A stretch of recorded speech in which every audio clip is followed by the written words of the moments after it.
I analyzed him and I extracted a few keywords which can help me to come up with a form. For instance, pure, daring, chameleon, fragile, and I tried to come up with a form which goes with the keywords. For instance, inside of this body, there's a very simple core body which represents himself. Because for me, he was pure and a fragile person. He played so many different characters in his career.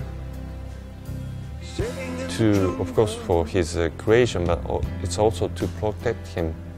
So I wanted to express that with this skull. So it looks different from different views, which represent characters he played in different era. That's also protector to protect himself.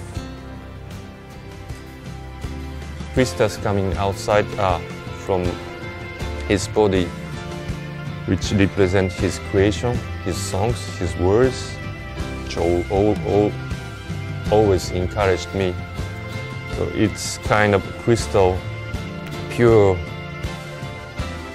message from his body comes out as a crystal.